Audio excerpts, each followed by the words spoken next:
In my projects, I noticed that the common theme was bringing nature into the house, into the homes, and this led to another way of producing objects which surround us. That was furniture at the time. And I discovered a material which was mushroom-based. And this was a revelation, an eye-opener, because this wholly changes the way in which objects are produced. Instead of extracting fossil materials, we will grow our objects on our balcony.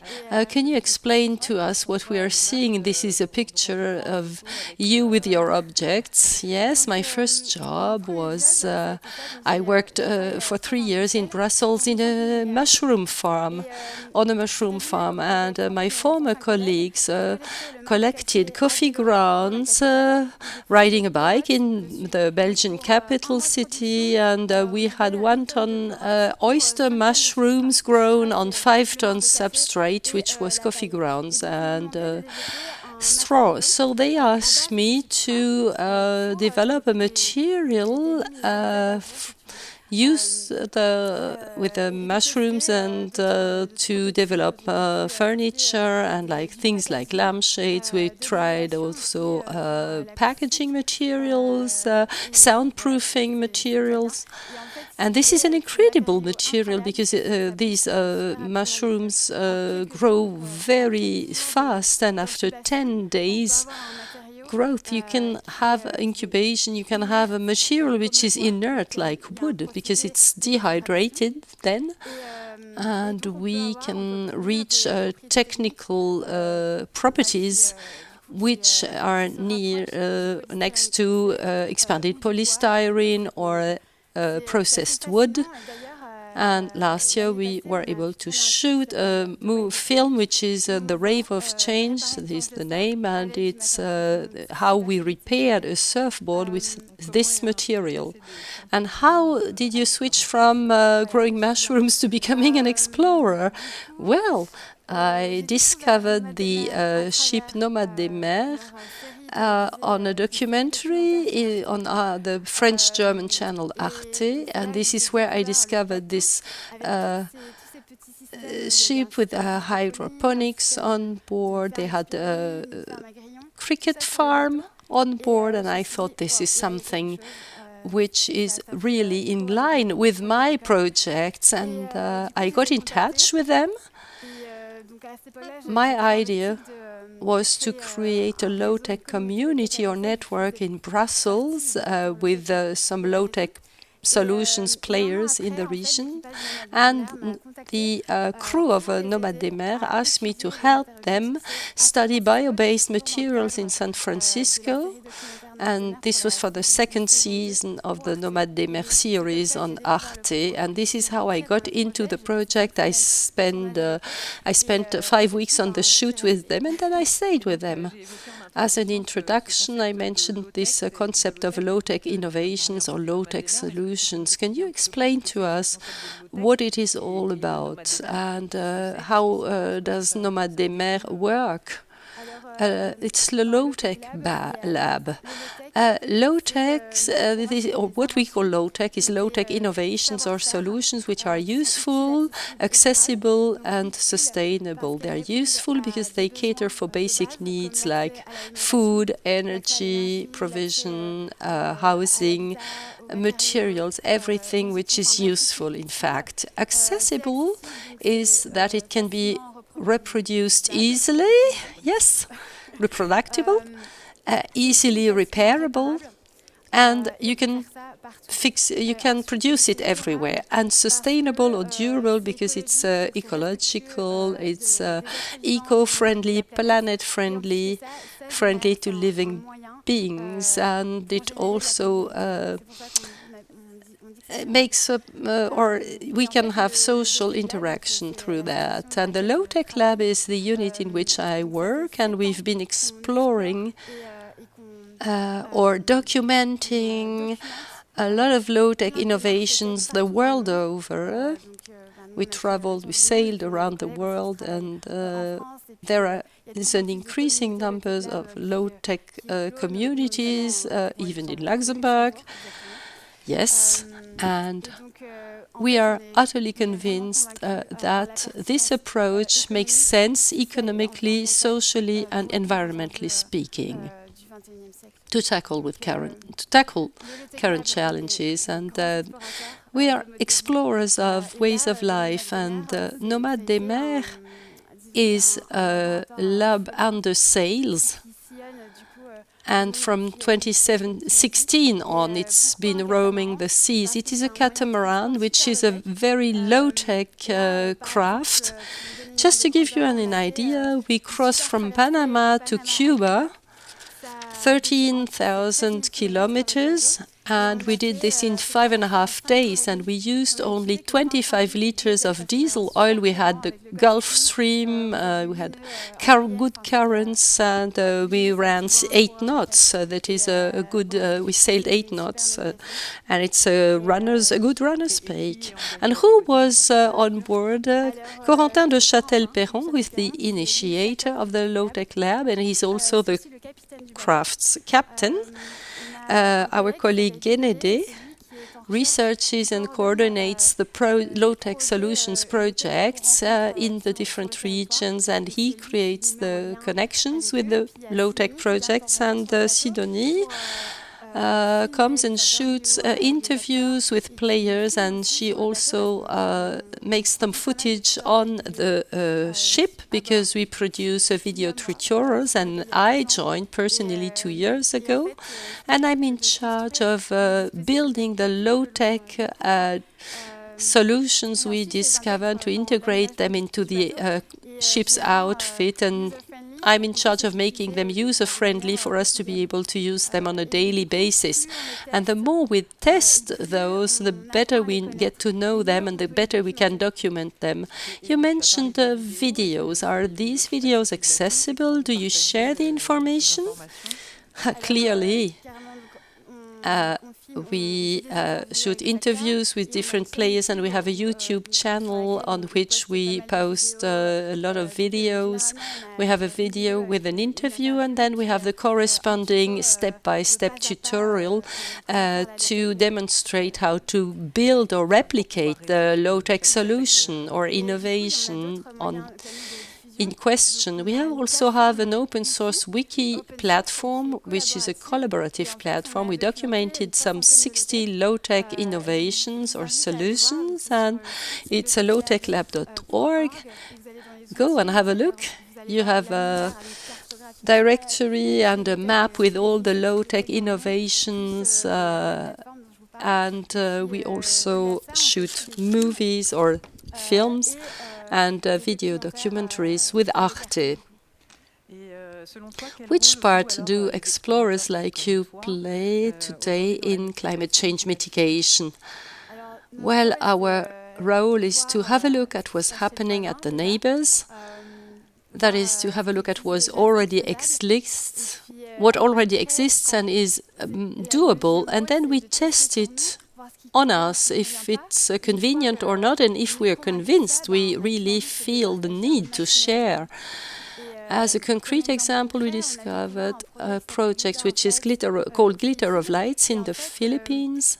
It's an association which recycled laptop computer batteries, because in a battery you have several cells, and once a cell doesn't work anymore, the whole battery is discarded. So this is a real waste. And this association collects the batteries, removes the good cells, and builds batteries for example, for school children to do the homework at night. And this technology has been taken over in Cameroon. There is a LowTech Lab in Cameroon which was created recently, and they use this technology in order to create street lamps, to set up street lamps in their neighborhoods. And this is wonderful. We discover an invention which can be put to use somewhere else at the other side of the planet. This is about collaboration and sharing. What drives you what motivates you to do all this? I'm talking for me personally, but this goes for the whole crew of the LowTech Lab. We want to have a cool to live in, desirable future with good social interaction. And I think that this ideal leads us to specific choices, to making specific choices, and it motivates us to act as long as it's time and to try and achieve this dream of a desirable future. And could you give me a last example which really made you vibrate? What I loved on the Nomade De Mer, it was not one single low-tech solution, but the combination of them all. Because we have dry toilets, for example, on the ship, and we have a black soldier fly larvae, and the larvae decompose the excreta very fast, the compost very fast, and the association we had a look, recovers 170,000 tons of organic compost or organic waste a day, and the larvae feed on the compost, degrade it, and then they are used, either dehydrated or not, for animal feed. And we also have a fly farm. We give the compost from the dry toilet to the flies, and they will produce compost which will be digested into biogas, and we can filtrate the methane, the biogas. We fill it into a cylinder, and this feeds a cooker. With 1 kilogram compost, you can produce 5 minutes worth of cooking gas. And this implementation of low-tech solutions on board the ship is something which really is enthralling to me. I'm very passionate about that. So on the Nomade De Mer, you are reinventing solutions. In the LowTech labs, you really are very innovative, and this also gives us a hint how we could become more frugal in this time where there is extended pressure on resources. How do you think low-tech solutions or innovations are going to develop, and how do you envisage the future? Well, some low-tech have been tested on our demonstrator on the Nomade De Mer at a small scale, but some low-tech solutions are more efficient at a larger scale, that is community, neighborhood scale. For example, to come back to the dry toilets, we discovered a project which is called the Finery, and they build dry toilets and install them at the inhabitants' homes, and they collect the excreta, and those are used by players who will use the urine on the one side and the feces on the other side, and this is this yields super fertilizers. And you'll see an example on the ship. I'll explain it later. It's really wonderful. And well, just this was somehow in between. We should stop crapping into drinking water. And in Guatemala, and the pictures were displayed, we have Ecofiltro, an Ecofiltro B Corp project. And according to the WHO, 3.5 million people die each year because of water which doesn't have drinking water quality. And in this project in Guatemala, they have a genial technology. It replicates the natural filtration process for water. And what is not normally done over 1,000 meters in nature is done with a few centimeters in these clay pots. They build clay pots, put some sawdust in it, put them into ovens, and the sawdust is carbonized. It creates a porous material which filtrates pathogens, bacteria out, and all the suspended materials. And it works very well. You put this pot into a larger container and the water is filtrated by gravity. It's super simple, and this company didn't stop there. They are going to share this innovation, and they are going to share their business model as well. Worldwide, there are 62 factories like that in 39 different countries, and in each country they use their own local resources or materials. Some will use clay or earth or other materials, and it's really fascinating. And for low-tech innovation to grow up to scale, then they need to have more of them and to implement them at community level. Can you give us some examples which could be replicated in or reproduced in companies here or elsewhere? This eco-filtro thing is also applicable here. We had floods in Belgium this year. They could have been used. The dry toilet example is also something which is positive. And there is a wonderful project with solar energy, a French baker, a solar baker. His R&D work took him 10 years, and he designed a very efficient baking oven with many mirrors, and in fine weather it takes him 1 hour to reach 200 degrees. If the sun is not shining, he will use a wood fired oven, but this takes up to 3 hours. So these are solutions we need to adopt and to optimize. This is an avenue. You've just come back, Nomade De Mer. This is over for you, but what is next? What's happening next? Yes, we went out scouting and documented a lot of innovations. And the next step is for us to promote combinations of all these low-tech innovations in the framework of demonstrators in order to inspire the general public, but also to help companies implement these solutions in the regions locally.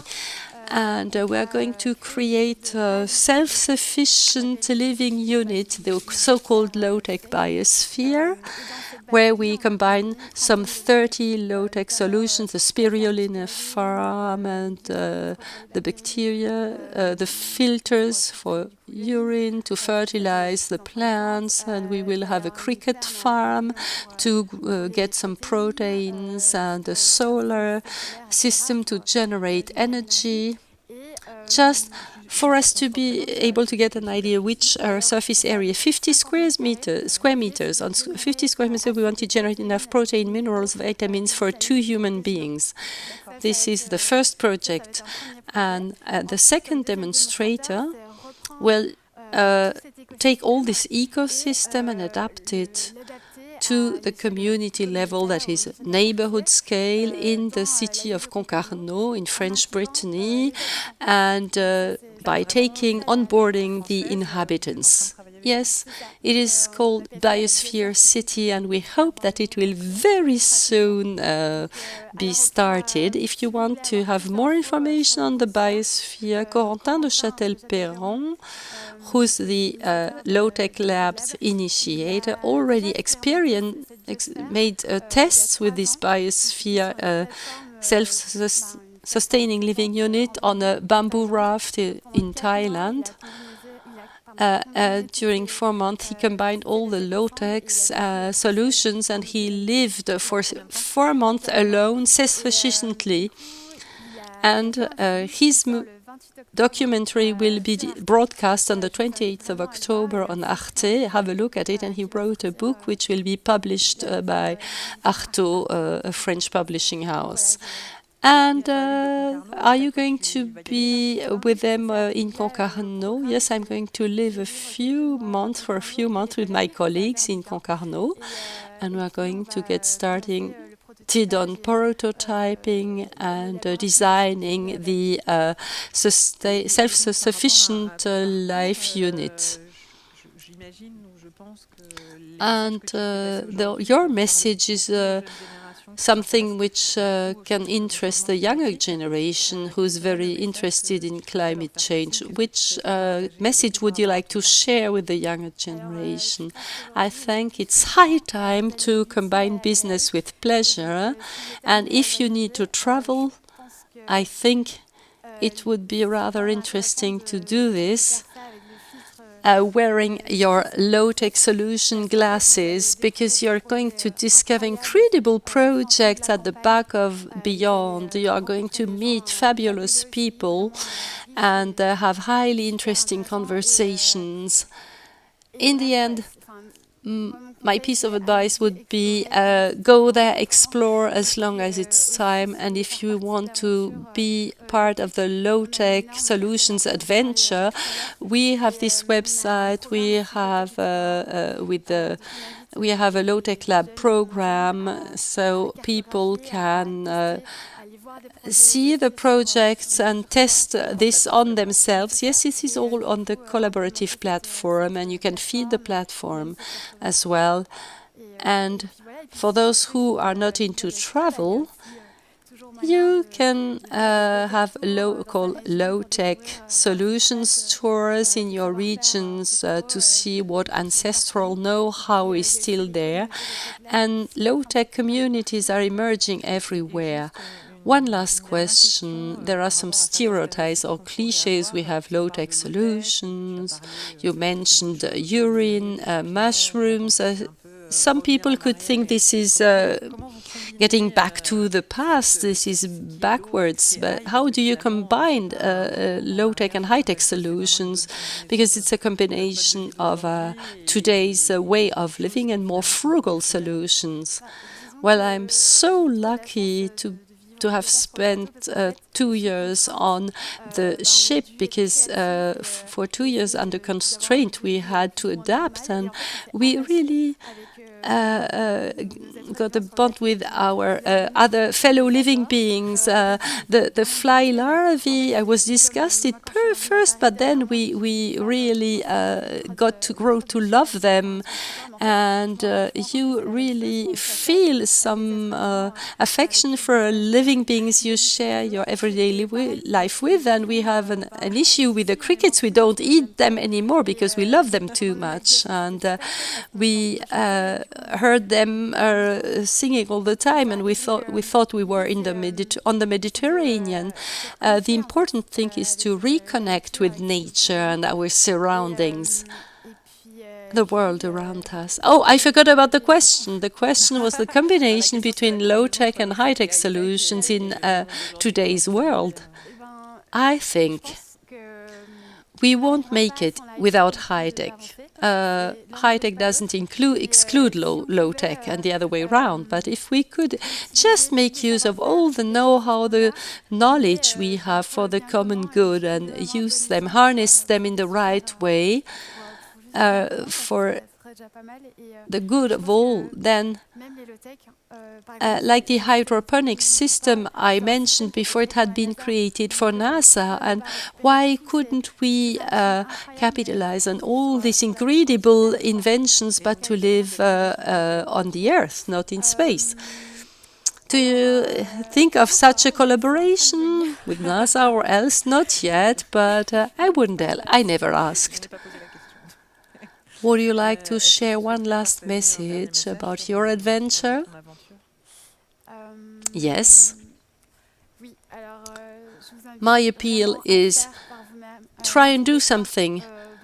Don't expect the states or companies to do something. If you are interested in something, do it, and go to the LowTech Wiki platform. There are so many solutions there on a silver platter, and we popularize everything. We can't do more.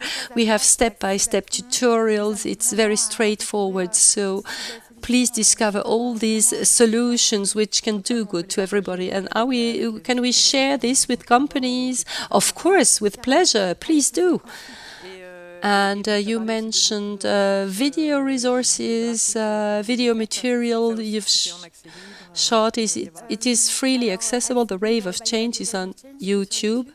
This is the film which is being shown without the soundtrack, but watch it with the soundtrack, yes. And we have the documentary series, which is broadcast on Arte, and we try to make it accessible. So if there are some hackers in the audience, we would be very happy to have the episodes on YouTube, because they are difficult to access until now. Tutorials are on YouTube. Watch them, they are really well made. Everything we discovered on board the ship is explained. We have a whole part on zero waste. How do we manage food on board? We have no refrigerator, so we had a pie safe to keep our food, so we don't need a refrigerator. It's something. The pie safe, sorry, everyone can build such pie safe for a home, because for vegetables they all need a different temperature ranges. For carrots or potatoes, you put them into a sandbox vertically, and they will keep better than in a fridge. And if I ever go back to live in a flat again, I will take a very small fridge and it will only contain my beers. Well, it's having this low-tech solutions mind helps us be critical about a lot of things, because there are a lot of things that don't make sense, which we do, but which don't make sense anymore nowadays. Thank you, Caroline. Thank you so much for sharing your experience with us, and I hope this was inspiring to our audience here on the premises and on the internet. Thank you for sharing with us, for being in the field, exploring, for shooting these tutorials, and you gave us some indications. We will be able to find them, and we'll have a look if Arte can share what they have. And as citizens and companies, now it's up to us to make these solutions our own solutions and to implement them. We're going to have a look if we can implement dry toilets in all our member companies. So please react with the hashtag LSF 2021. Thank you so much, Caroline.